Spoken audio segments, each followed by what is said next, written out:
Hello everyone, Iain MacMillan here from BetSided, and I'm here to give you a beginner's guide on betting on the beautiful sport of golf. We're going to go through everything from your pre-tournament bets, including outright picks and placings, and also some head-to-head matchups. Then we're going to get into live betting, and then round-by-round betting, like 2-ball bets and 3-ball bets. And then I'm also going to give you some easy tips and tricks that you should consider before placing your bets. First off, let's talk about outright bets. These are the easiest and most straightforward bets to understand. All you're doing is betting on a golfer to win the tournament.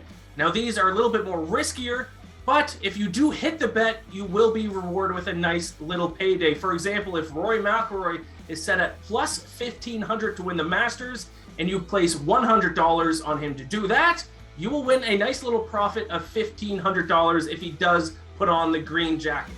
Now, those bets are fun, but if you're looking for a bet that has a little bit of a better chance of hitting, consider betting on a golfer to finish in the top 5, top 10, or top 20. For example, you might be able to bet on McIlroy to win at plus 1,500, or you might be able to bet on him to finish in the top 20 at plus 110, which would profit you $110 on a $100 bet. So those bets are a lot less risky, but you have a much better chance of winning some money. Finally, the last type of pre-tournament bet you can place is a head-to-head matchup. All it is one golfer who finished higher up on the leaderboard than another golfer. Even if the golfer you bet on finishes in 40th place, if his opponent finishes in 41st or worse, you would win your bet.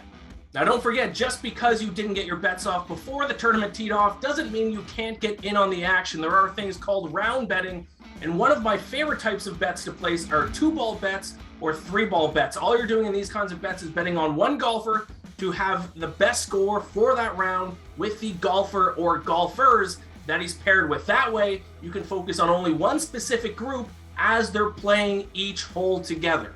You can also live bet on the tournament. This is especially good if you're only going to tune in for the final round on Sunday. Sportsbooks will usually post live odds to win throughout the event, so if you're just tuning in on Sunday, you can still bet on who you think is going to win.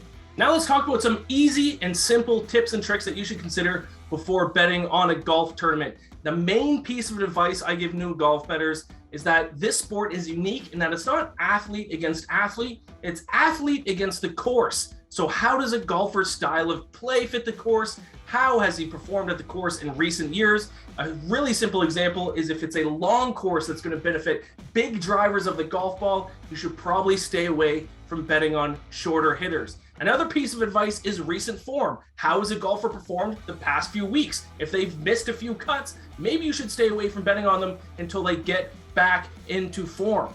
Remember, the PGA Tour's website is chock full of stats. If you want to dive into them, the website's super easy to navigate, but if you want to dive into more golf betting information, analysis, picks, and all that good stuff, head over to BetSided. But until then, don't forget to like the video, subscribe, leave a comment with any questions, and we'll get back to you as soon as possible. But until then, best of luck with all of your golf bets.